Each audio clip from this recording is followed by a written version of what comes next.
మీరు ఒక్కసారి హైదరాబాద్ మెట్రోలో సిచ్యువేషన్ చూస్తే అక్కడ సెక్యూరిటీ గార్డులుగా ఉంటే మేల్స్ ఉంటారు, లేదంటే ఫీమేల్స్ ఉంటారు కదా. సో కానీ ఇప్పుడు వచ్చేసరికి మరి సెక్యూరిటీ గార్డులుగా హిజ్రాలను కూడా పెట్టాలి అని చెప్పేసి అక్కడ గవర్నమెంట్ అయితే డెసిషన్ తీసుకోవడం జరిగిందనమాట. అయితే మీ అందరికి ఇక్కడ ఒక డౌట్ రావచ్చు, ఎందుకు వాళ్ళని పెడుతున్నారు? ఇటువైపు మేల్స్ ఫీమేల్స్ వీళ్ళిద్దరు ఉన్నారు కదా, మరి వీళ్ళిద్దరిలో ఎవరో ఒకరిని పెట్టాలి కానీ మళ్ళీ హిజ్రాలను ఎందుకు తీసుకొస్తున్నారు అనే డౌట్ మీకు రావచ్చు. సో దీనికి అక్కడ ఉన్నటువంటి మంత్రి గారైన అడ్లూరి లక్ష్మణ్ గారు అయితే మరి దీని గురించి వివరించడం జరిగింది. అయితే ఆయన ఏమన్నారు అంటే, ఇప్పుడు వాళ్ళు చూసుకున్నా సరే మనలాంటి మనుషులే కదా.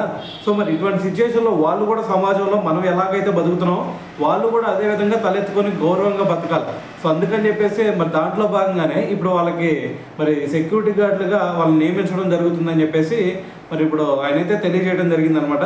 సో దీంట్లో భాగంగా మరి గార్డుల నియామకాల కోసం అని చెప్పేసి మొత్తం కూడా 400 మంది దరఖాస్తు చేసుకున్నారనమాట. సో మరి వీళ్ళల్లో నైపుణ్యం ఉన్న వారిని ఎంపిక చేసినట్లు ఆయన అయితే తెలియజేయడం జరిగింది.